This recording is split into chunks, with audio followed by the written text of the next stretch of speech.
Hi అండి, ఎలా ఉన్నారంతా? బాగున్నారా? Welcome to my channel. సాయంత్రం ఏదైనా స్వీట్గా తినాలనిపించింది, దానికోసం అని స్వీట్ మడత పూరి చేస్తానండి. చాలా రోజులు అవుతుంది చేసి. దాంట్లో ఏమేమి వేస్తాను, ఎలా చేస్తాను చూపిస్తానండి. ఏమేమి వేయను, ఒక 4 వస్తువులు ఉంటే చాలు, ఇది అయిపోతుంది. ఒక 2-3 రోజులు హ్యాపీగా తినొచ్చు. మైదా పిండి కప్పుతో తీసుకుంటున్నాను. ఇలాగా దీన్ని మైదా పిండితో చేసుకుంటేనే టేస్ట్ బాగుంటుందండి. కొన్ని తినకూడదు అంటారు, కానీ కొన్ని మైదా పిండితో చేసుకోవాల్సినవి చేసుకుంటేనే టేస్ట్ ఉంటుంది. అప్పుడప్పుడు ఏం కాదులేండి, డైలీ తింటే బాగోదు. కొంచెం ఉప్పు, ఒక చిటికెడంతా వంట సోడా వేసుకోనండి, కొంచెం పొంగుతాయి కదా, అందుకనేసి. మైదా పిండి తినకూడదు అంటారు, మరి బ్రెడ్ అది జ్వరాలు వచ్చినా ఏమొచ్చినా బ్రెడ్ తినండి అనేసి డాక్టర్లు చెప్తారు. మరి అది మైదా పిండితో చేసింది కదా, గోధుమ పిండితో చేస్తుండ్రా? కాదు కదా. టిఫిన్ కొట్టుల్లో మనం పూరి తింటాం కదా, అది భలే టేస్ట్ అనిపిస్తుంది కదా, అదైతే మైదా పిండితోనే చేస్తారండి. వాళ్ళేమి గోధుమ పిండితో మనకేం చేసి పెట్టరు, కానీ మనం ఇంట్లో గోధుమ పిండితో చేస్తాం కదా, ఆ టేస్ట్ రాలేదు అంటారు. కొంచెం ఆయిల్ కూడా పోసుకొని చేతికి అంటుకోకుండా మెత్త కలపాలండి. మైదా పిండితో ఏంటంటే బాగా కలపాలండి, అప్పుడే కలుస్తుంది. గట్టిగా మన బలం మొత్తం చూపించి కలపాలి. స్వీట్ మడతపూరి మీరు ఎప్పుడైనా చేశారా? చేసి ఉంటే ఒక కామెంట్ చేయండి. చేయకపోతే మన వీడియో చూసి చేసి టేస్ట్ చేసి ఎలా ఉందో అది కూడా కామెంట్ చేయండి. మన వీడియోని ఒక లైక్, షేర్, సబ్స్క్రైబ్ చేసుకోండి. మన ఛానల్లో ఉన్న మిగతా వీడియోస్ని కూడా చూడండి. ప్లీజ్ సబ్స్క్రైబ్ చేసుకోండి.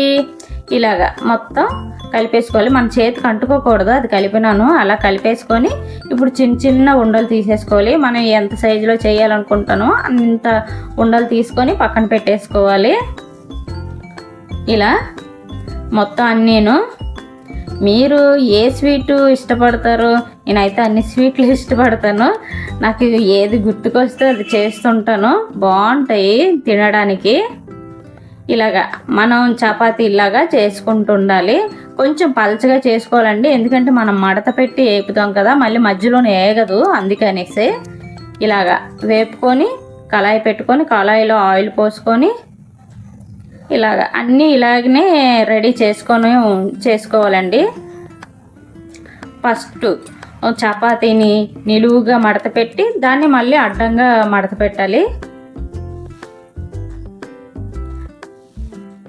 ట్రయాంగిల్ లాగా బాగుంది కదా చూడడానికి. అన్నీ ఇలా ప్రిపేర్ చేసుకొని ఒక్కొక్కటి వేపుకోవాలండి, 2 డేస్ కాదు. ఇంకోటి ఏంటంటే కళాయిలో ఆయిల్ పోస్తాం కదా, మనం హైలో పెట్టొద్దండి, మొత్తం మీడియంలో పెట్టి వేపుకోవాలండి. లేకపోతే మొత్తం వేగిపోయి మాడిపోయినట్లు అయిపోతాయి. అందుకనేసి ఆయిల్ ఫుల్గా మరగకూడదండి. మనం ఇలాంటివి ఏమేమి చేసినప్పుడు ఆయిల్ బాగా మండిన దాంట్లో వేస్తాం కదా, ఎలా కాదు. ఆయిల్ కొంచెం ఈ హీట్ ఎక్కినాకే మనం వేపుకోవాలి, లేకపోతే మాడిపోతే లోపల ఏగవు.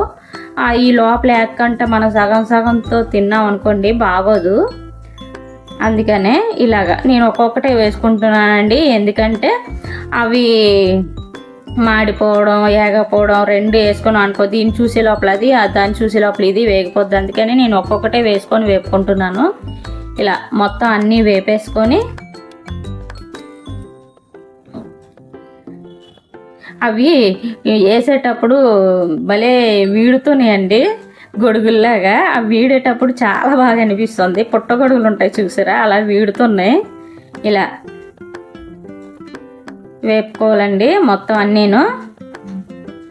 ఇది వేసవి సెలవులు వచ్చినాయంటే ఇంకా ఏదో ఒక వెరైటీ చేస్తూ ఉండాలి. వేసవి సెలవులోనే కాదు, మామూలుగా అయినా చేయాలి.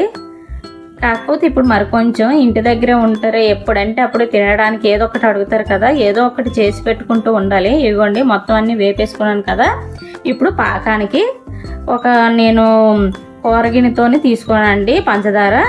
ఇందులోనే కొంచెం నీళ్ళు పోసుకుందాం.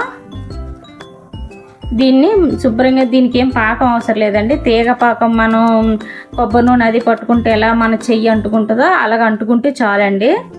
ఈ పంచదార అంతా కరిగిపోయేటట్టు చేసుకోండి.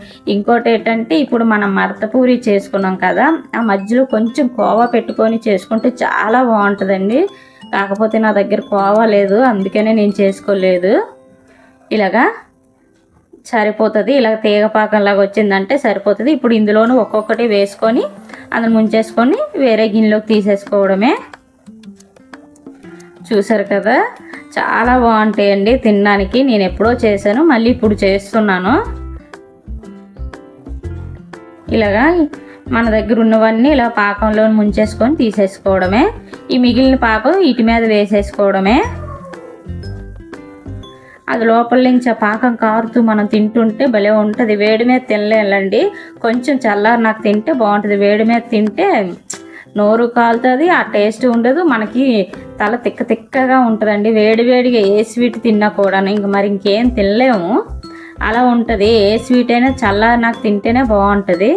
ఇలా నా దగ్గర ఉన్న మడత పూరీలు అన్నిటిని ఇలా పాకంలో డిప్ చేసుకొని ఒక గిన్నెలో పెట్టేసుకొని మన పూరీలు రెడీ అయిపోయినాయి. చాలా కాలుతున్నాయండి. ఒక 10 నిమిషాల తర్వాత తీసుకొని తింటున్నాను. నాకైతే స్వీట్ అంటేనే నోరు లవలవలా ఆడుతుంది. ఈ వీడియో కానీ మీకు నచ్చినట్లయితే ఒక లైక్, షేర్, సబ్స్క్రైబ్ చేసుకోండి ప్లీజ్.